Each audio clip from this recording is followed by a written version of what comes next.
রাজ্যে ভিনদেশী নাগরিক আটক অব্যাহত। এবার ওসা বাজারে ধৃত 2 বাংলাদেশী নাগরিক।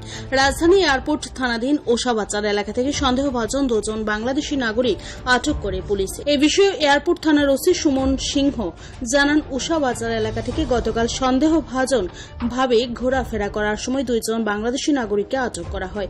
ধৃতদের মধ্যে একজন পুরুষ ও একজন মহিলা রয়েছেন। তারা অবৈধভাবে বাংলাদেশ থেকে ভারতে প্রবেশ করে তাদের কাছে প্রয়োজনীয় কোনো বৈধ কাগজপত্র নেই। বাংলাদেশি অনুপ্রবেশ অব্যাহত। রাজ্যের বিভিন্ন জায়গায় বিগত কয়েকদিনে প্রচুর সংখ্যক বাংলাদেশি নাগরিক আটক হয় এই এয়ারপোর্ট থানা এলাকায়ও। এভাবে অবৈধ অনুপ্রবেশ যদি অবিলম্বে বন্ধ না হয় তাহলে আগামী দিনে গুরুতর সমস্যা সৃষ্টি হতে পারে বলে অনুমান।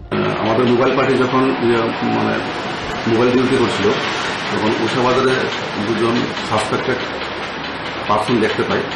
Suspected to Bangladesh national. সাথে সাথে আমাদের যে অন ডিউটি মোবাইল অফিসার ছিল যে তাদেরকে ওসা বাজারের মধ্যে ডিটেইন করা হয়। ডিটেইন করে তাদেরকে প্রাথমিকভাবে জিজ্ঞাসা করে জানা গেল তারা বাংলাদেশ ন্যাশনাল এবং ইলিগাল ওয়েতে ইন্ডিয়াতে এন্টার করেছে।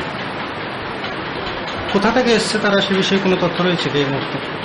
তারা অ্যাকচুয়ালি বাংলাদেশের বরিশাল ডিস্ট্রিক্ট আর গোপালগঞ্জ ডিস্ট্রিক্টের লোক।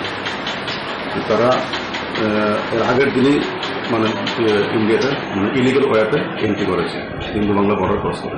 কি কারণে এসছে এই বিষয়ে কোনো কিছু জানতে পেরেছেন কি? তাদের উদ্দেশ্য হলো কাজের উদ্দেশ্য।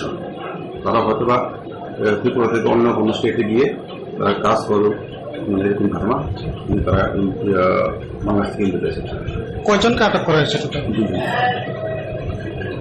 একজন ছেলে একজন মহিলা। বয়স কেমন হবে তাদের?